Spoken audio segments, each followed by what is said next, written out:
In a world where resources are scarce and danger lurks around every corner, would you try to brave the dangers by yourself like the absolute Giga Chad you are? Or convince you and your friends to go out to the surface together? I'm introducing Arc Raiders. Arc Raiders is a PvP, PvE extraction shooter game where you adventure out to the surface to gain materials for upgrades and new items. Arc Raiders lets you run across a really beautiful, well-designed open world map. Like, I really can't believe all the details they put into these maps. It's just amazing. It's just mwah, mwah, mwah, beautiful. Like, when I say beautiful, I mean it's beautiful. It's like when you're walking down the forest or swamp or even inside of buildings, like the sound effects change, the sound echoes off the walls, they will bounce off of like everything, like, and then the sunlight shadows, like, it hits off the rocks, and, like, you could see the shadows going down into, like, the map, and, like, the sun's rays, like, kinda, like, reflecting off the water, and the bushes, and the trees, and it's just all so well put together and just thought about, unlike it's like some maps, like, or some games, not maps, but some games maps that I use, it's all, like, the same. It's like you go out and it's just buildings and stuff, like, yeah, the sound effects will change, but, like, nothing, like, echoes like the game, like, and you go to play and it's like, you can't, like, smash this item, like, Arc Raiders, you can smash that item. It's beautiful. Like, you can move it. Anyways, I'm getting so off topic here. While you're on these beautiful, breathtaking, amazing, just wonderful maps are these annoying, pesky, inconsiderate little thingy-mabobs known as arcs. Now, what are arcs, you might ask? Well, arcs are robots that you find around the map which are just seriously out to get you every time. I play, they are just looking for players. They're never like wandering the map doing like some side quest or something that's not important. They're just scanning, looking for you, and then just killing you. Like, it's just annoying, and they're just little pesky, inconsiderate thingamabobs that I hate dealing with. But out of the arcs, there is quite a few that I'm just going to mention. Just like my favorites that I see, or the most common ones that I see usually. There's Pops, Wasp, Hornets, Snitches, Bastions, and Bombardiers.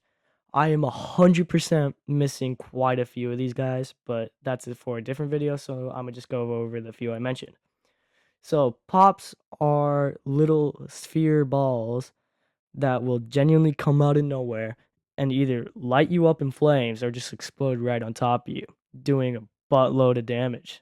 Like, they're just like, when I say they come out of nowhere, they genuinely come out of nowhere. I've had one come out of the sky, like off a ceiling once, and just bomb me up, and I lost. I just lost all my gear. It was annoying. Okay, time for the next one.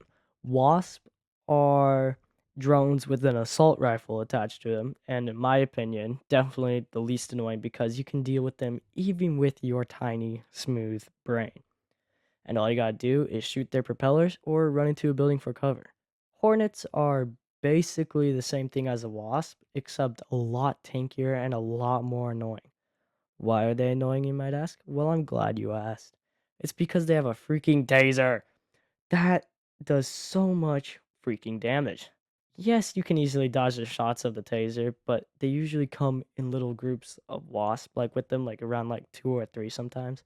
They always got a little buddy, I swear, and or they'll alert the other ones and they'll like fly over to you. It's just annoying. Yes, you could still find them like being alone and like just wandering the skies by themselves, but like I every time I play and like I go to like fight one like on its own, like I'm by myself, it always ends up finding some other thing to, like, alert, and it just calls it over for me, and I just die. Like, it's just getting on my nerves, like, I hate hornets so much. I almost hate them as much as I hate pops. Pops are absolutely the worst on this list for me because they get me too much. Up next, we have the snitch. Now, a snitch is basically a flying circle sphere dome that is on the sky just scanning for you. Now, the snitch are probably the least annoying unless you're just scurrying around and you realize you absolutely cooked yourself. All the snitch basically does is scout around looking for players, and once it does, call down 3 to 4 of its buddies to come pick you off, but they are all fairly easy to deal with, taking them out before they call them friends. Next up, we got the Bastion, and basically it's a huge mumbo jumbo super tanky dude with a minigun that'll turn your Giga Chad of a character into Courage the Cowardly Dog. Actually, I like that guy. He's goaded. Courage is goaded. Y'all should watch that. Courage Cowardly Dog is actually a peak show. Now, last but not least, that I'm going to mention is the Bombardiers. Are basically the Bastion just with a mortar instead of a rapid pew pew. For my favorite part of the game, the most beautiful thing any game can have, and that is freedom of choice. this this really brings a tear to my eye. Having freedom of choice in a game like this.